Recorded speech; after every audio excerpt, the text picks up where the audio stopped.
messages. Tell everyone it's been a pleasure working with them. The doors closed on his stunned face. As the elevator descended, my phone rang. Leo's name flashed on the screen. I took a deep breath and answered. Leo. Astrid, where are you? We're all waiting in the lobby. Ready to make history today? There's been a change of plans, I said, keeping my voice steady. I'm no longer with the company. Silence on the line. Then, what are you talking about? I've been terminated, effective immediately. Terminated? On signing day? That's ridiculous. This is some kind of negotiation tactic. The elevator doors opened to the lobby. I could see Leo standing with his team of advisors, phone to his ear, free hand gesticulating in confusion. Behind him, I noticed Peyton had also arrived in the lobby, likely coming down the stairs to be present for the greeting. No tactic, Leo, just the reality. I suggest you speak with the company's representatives about how they wish to proceed. I walked out of the elevator, box in hand. Leo spotted me immediately, and his expression shifted from confusion to alarm. He ended the call and strode toward me. There she is. He wrapped me in a hug, as if refusing to believe what I'd just told him. Ready to sign the merger? I took a steady breath, aware that Peyton was watching us. Afraid not. She just fired me. Deal's off. His expression hardened as he turned to Peyton, who had followed me down. You did what? The look on Peyton's face shifted from smug satisfaction to confusion as Leo's words registered. Behind him, the entire Orion investment team stared at her in disbelief. I was just enforcing company policy, she stammered, clutching the handbook like a shield. Her skirt violates our dress code by 3 inches. Leo's expression darkened. You fired the lead negotiator of a $4 billion merger because of 3 inches of fabric? Gregory appeared then, rushing from the elevator with several board members trailing behind. Leo, I'm sure we can sort this out. Astrid is valuable to us, and this is clearly a misunderstanding. But Leo had already turned away from them, speaking quietly to his team. I caught fragments of their conversation, respect for their own people, and if this is how they treat their best talent. I stood silently, watching 3 years of my work dissolve in real time. Gregory approached me, lowering his voice. Astrid, please, let's discuss this privately. Peyton is new. She was overzealous. We can fix this. There's nothing to fix, I replied, loud enough for everyone to hear. Your daughter made a decision. You supported it by your silence. I accept it. Leo turned back to us. Our agreement was with Astrid. She structured this entire deal. She understood what both companies needed. Without her, he shook his head. I'm sorry, but we're not comfortable proceeding. You can't just walk away, Gregory protested. The contracts are ready. The press release is scheduled. Actually, we can, Leo said. Page 17, Section 4 of your own agreement includes a key person clause. Astrid is specifically named. If she leaves the company before closing for any reason other than illness or death, we have the right to withdraw without penalty. I had insisted on that clause to protect the merger if anything happened to me. Now it was the very thing that would sink the company. Astrid wrote that clause, one of our lawyers whispered to Gregory. She's the only one who caught its significance during review. Leo extended his hand to me. Astrid, when you decide what's next for you, call me. Talent like yours is rare. And with that, he and his team walked out, leaving stunned silence behind them. I nodded once to my former colleagues, then walked out too, ignoring Gregory's calls for me to come back. Outside, the spring air felt different somehow, lighter, despite the weight of what had just happened. I had no job, no immediate prospects, and had just watched my greatest professional achievement crumble. Yet beneath the shock, I felt something unexpected, relief. My phone buzzed continuously as I walked to the parking garage. I turned it off without checking the messages. Whatever crisis was unfolding back at the company, it wasn't mine to solve anymore. At home, I poured myself a glass of wine, then sat on my balcony watching the sunset paint the sky in colors I hadn't noticed in years. When was the last time I'd actually been home before dark? When had I last looked at the sky? That evening, news alerts popped up on my tablet. Our company's stock had plunged 28% on rumors the merger had collapsed. By morning, it would fall another 12%. Thousands of jobs hung in the balance. The company I had worked so hard to save was now in free fall. Part of me felt guilty. Those were good people who would suffer. but a stronger part recognized that I hadn't failed them. Their leadership had. For the next week, I ignored calls and messages. Colleagues, journalists, recruiters, everyone wanted to know what had happened and what I planned to do next. I wasn't ready to answer. Instead, I slept. I cooked actual meals instead of eating takeout at my desk. I reconnected with friends I'd barely seen in 3 years. "I've never seen you this relaxed," my sister Erin said during a video call. "Being fired might be the best thing that ever happened to you." "Maybe," I admitted, "but I still can't believe how it ended. 3 years of my life, Erin. 3 years of sacrificing everything to save that company." "And what did they sacrifice for you?" she asked. "Nothing. You gave them everything. And the first time this Peyton person flexed her power, they let her destroy you." She wasn't wrong. 2 weeks later, Gregory finally caught me on my phone. I almost declined the call, but curiosity won out. "Astrid," he sounded exhausted. "We need to talk." "I'm listening," I said. "The board wants to meet with you. The situation here is—" He paused. "It's worse than we anticipated. We need your help." "To do what, exactly?" "To fix this. To bring Leo back to the table. To save the company. The same company that fired me for my skirt length." His sigh was heavy with regret. "That was a terrible mistake. Peyton has been removed from her position. I've been reprimanded." I said nothing. "Please, Astrid. Thousands of jobs are at stake. People who worked alongside you, who respect you. People who sat silently while I was humiliated," I thought. But I kept that to myself. "What's your offer?" I asked instead. "Come to the board meeting tomorrow. Name your terms." I considered hanging up, but something inside me, the part that had spent 3 years trying to save this company, couldn't quite let go. "I'll think about it," I said, ending the call. That night, I couldn't sleep. What did I actually want? Reinstatement? A public apology? Revenge? Yes, a voice inside me whispered. All of that. By morning, I had my answer. I called Gregory back. "I'll meet with the board. Today, not tomorrow. And I'll come with conditions." 4 hours later, I walked into the boardroom wearing the exact same outfit I'd been fired in. The message wasn't subtle, but then, subtlety hadn't worked for me before. The board members rose when I entered. Their expressions ranged from desperate hope to embarrassed discomfort. Gregory looked like he hadn't slept in days. Peyton was notably absent. "Thank you for coming, Astrid," the chairman said. "We appreciate your willingness to discuss the situation." "Let's skip the pleasantries," I replied, taking a seat. "In the 2 weeks since I left, your stock has fallen 62%. 3 major clients have announced they're reviewing their contracts. The business press is running daily speculation about when you'll file for bankruptcy." Grim nods around the table. "You've lost the Orion merger, which was your last real chance at survival. Even if I could convince Leo to reconsider, and that's a significant if, the terms would be much worse now." "We understand that," Gregory said, "but we have to try something." "Why should I help you?" I asked. "You sat silent while your daughter fired me on a whim. None of you." I looked around the table, meeting each eye, spoke up for me or the work I'd done. Uncomfortable shifting in seats. "We made a terrible mistake," the chairman admitted. "What would it take for you to return?" I opened my bag and withdrew a folder. "These terms are non-negotiable." I placed it before him, watching as he flipped it open. Inside was a 3-page document my attorney had drafted overnight. The chairman's eyebrows rose as he read. He passed it to Gregory, whose face paled slightly. "This is extensive," Gregory said. "Yes, it includes full reinstatement at triple my previous salary, a seat on the board, complete autonomy over strategy, and a substantial equity stake in the company. Also, a public statement acknowledging the error in my termination." "And this clause about new ventures?" the chairman asked. "Any new business initiative I develop while employed here remains 60% my personal property. The company may claim 40% ownership, but I retain controlling interest."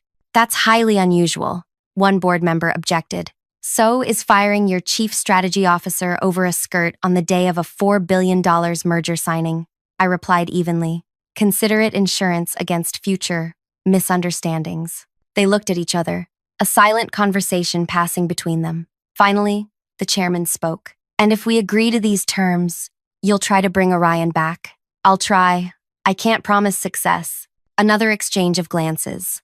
Then the chairman pushed the contract back to me, now bearing his signature. Done. One by one, the other board members signed. Gregory was last, his pen hovering briefly before he added his name. When can you start? The chairman asked.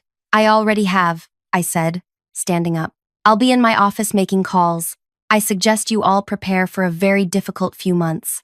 As I turned to leave, Gregory called after me. What about Peyton? I paused at the door. What about her? She's still with the company, in a junior role in the research department. Will that be a problem? I smiled thinly. Not for me. That night, I called Leo. The conversation was long and difficult. As I'd predicted, he was reluctant to re-engage. Your company showed its true colors, he said. Why would I trust them again? You wouldn't be trusting them, I replied. You'd be trusting me, and I now have the authority to guarantee what I promise. After 2 hours, he agreed to consider a revised proposal, with significantly less favorable terms for my company. It wasn't ideal, but it was something. Over the next few weeks, I worked relentlessly to stabilize what could be saved. Many departments had to be restructured. Some people lost their jobs, none of whom had been in that conference room when I was fired. I saw Peyton occasionally in the hallways. She always looked away quickly. I never approached her or mentioned her name in meetings. Her presence or absence meant nothing to me, or so I told myself. But an idea had begun forming in my mind from the very first day of my return. That unusual clause in my contract, the one giving me majority ownership of new ventures, hadn't been random. I had a plan, one that would take time and patience. It began with a conversation with Amina, our head of product development. I need a side project, I told her over lunch one day. Something small, experimental. Can your team help? Amina, delighted that I'd singled her out, agreed immediately. What kind of project? I've been thinking about professional clothing, specifically women's workwear. She looked surprised. That's not exactly our industry. No, I agreed, but it's an area ripe for innovation, and my contract allows for exploration of new verticals. Within days, Amina had assembled a small team. We worked evenings and weekends, conducting research, developing prototypes, testing materials. I was particularly interested in skirt designs. Comfortable, professional skirts with adjustable hemlines. Skirts that could transition from conservative to modern with a few clever design elements. Why not just make them all regulation length to begin with? One team member asked. Because different workplaces have different cultures, I explained. And women shouldn't have to buy entirely new wardrobes when they change jobs or when arbitrary rules change. The team embraced the challenge with enthusiasm. They saw it as a creative outlet from their regular work, a fun diversion with a charismatic leader.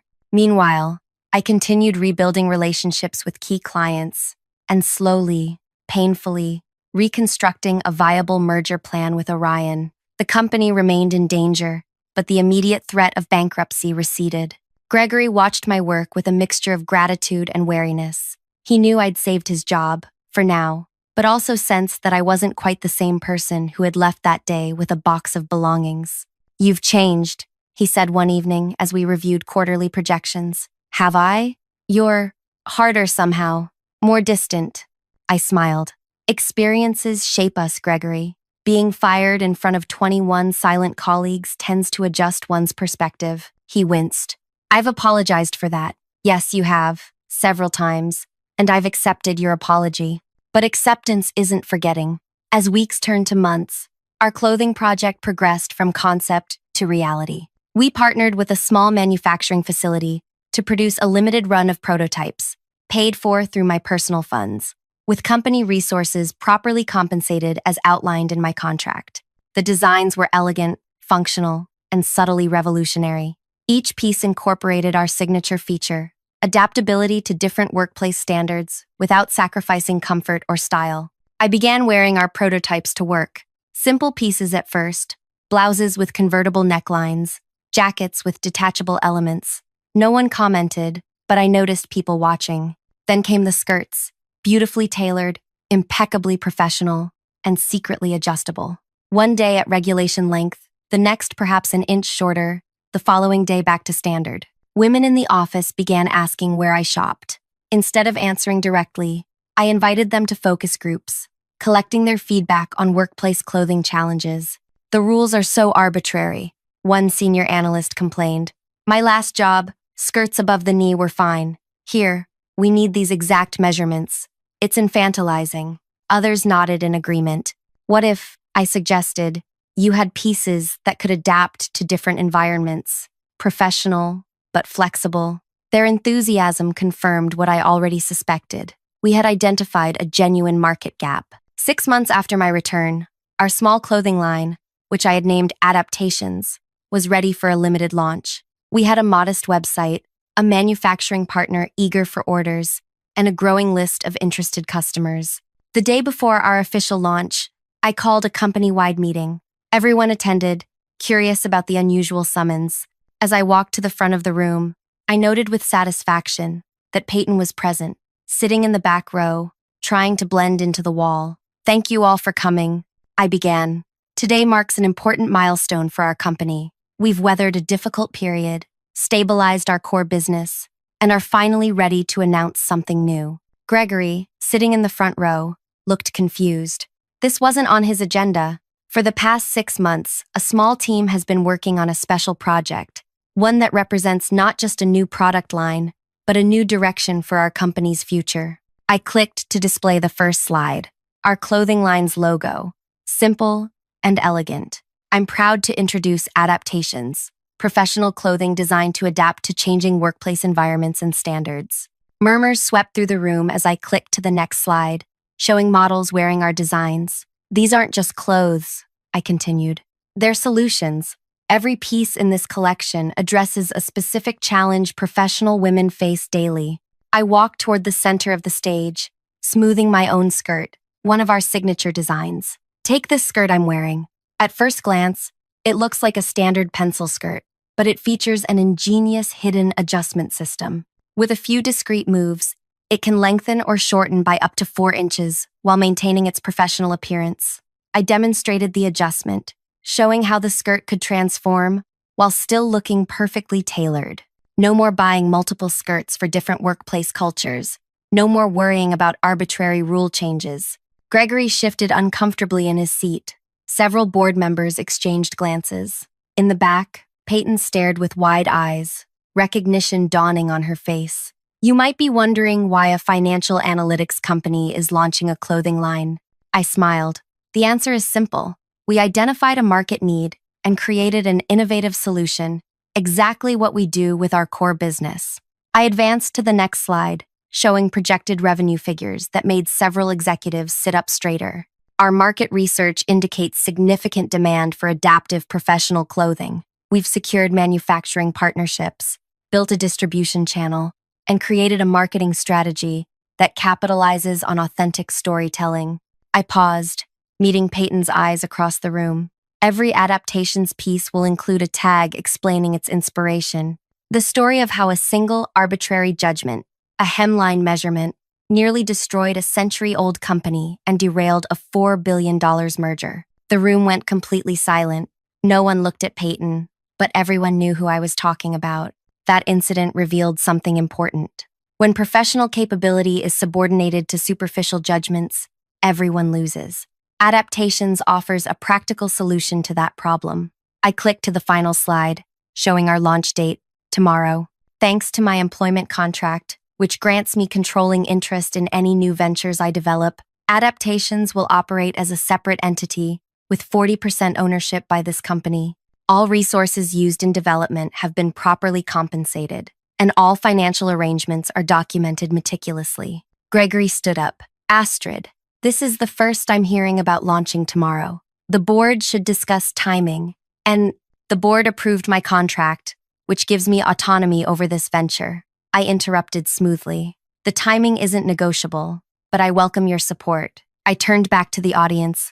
This isn't just about clothes. It's about recognizing that true professionalism comes from competence, dedication, and integrity, not from adherence to arbitrary rules created to control rather than empower. With that, I thanked everyone and ended the meeting, ignoring the buzz of conversation that erupted. As people filed out, I noticed Peyton remained seated, staring at the now blank screen. I walked past her without acknowledgement, My point had been made. The launch exceeded all projections. Press coverage focused on the innovative designs, but also highlighted the origin story. Fired over 3 inches. How one executive turned humiliation into innovation, read one headline. Orders flowed in immediately, overwhelming our initial inventory plans. Professional women across industries responded to both the practical designs and the message behind them.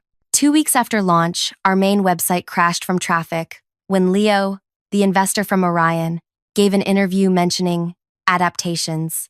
"I wear their ties now," he told the reporter. "Best designed accessories I've owned, and I appreciate supporting a company that values substance over appearance." The interview went viral.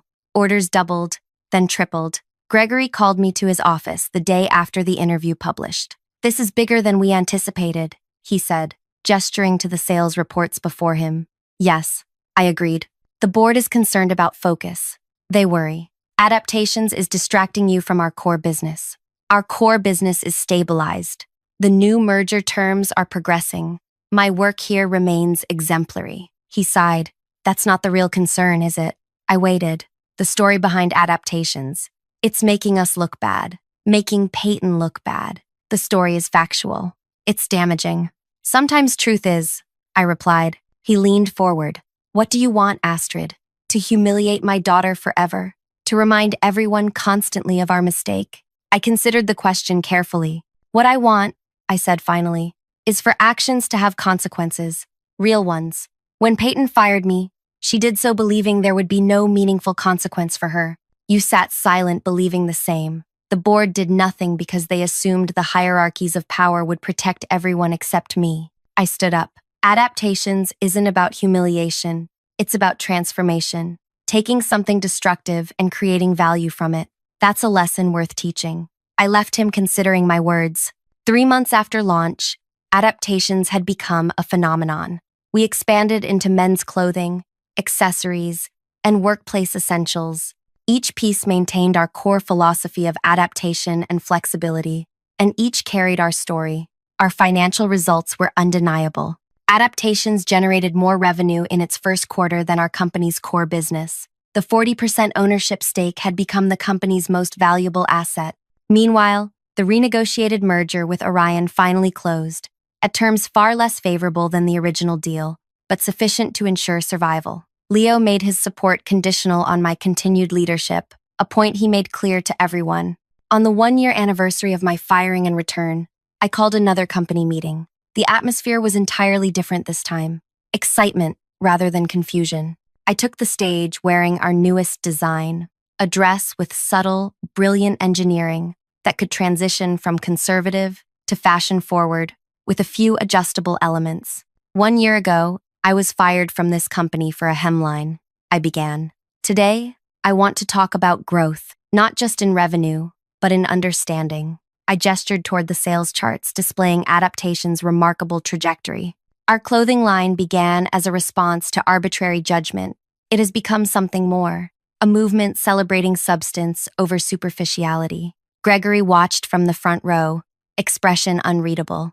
"Today, I'm announcing 2 things. First, Adaptations will become an independent company effective next month. This company will retain its 40% ownership stake, providing substantial ongoing revenue without management responsibility." Applause broke out. The financial benefits were obvious to everyone. Second, I continued when the room quieted. "I've created a foundation, funded by Adaptation's profits. The Professional Development Initiative will provide grants and mentorship to women facing workplace discrimination. Its first program will be named after this company, acknowledging that sometimes our greatest lessons come from our most painful experiences." I paused, finding Peyton in the audience. She no longer hid in the back, but sat in the middle rows, diminished but present. I've been asked many times if Adaptations was created for revenge. The answer is more complicated than yes or no. It was created because someone tried to reduce my professional worth to a clothing measurement, and I refused to accept that evaluation. I walked to the edge of the stage. The foundation will include a unique opportunity, a fellowship program for individuals who've made significant professional mistakes and demonstrated genuine growth afterward. The first fellowship is currently open for applications. Peyton's eyes widened slightly. Mistakes can define us, or they can transform us. The choice belongs to each of us. After the meeting, Peyton approached me for the first time since that day a year ago. The fellowship program, she said quietly. Is it real? Everything I do is real, I replied. She nodded, swallowing visibly. And would I be eligible?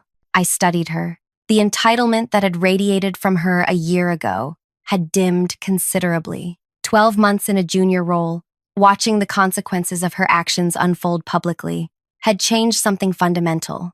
The application process is rigorous, I said. It requires a comprehensive self-assessment and growth plan. No special treatment. I understand, she said. I need to do something different.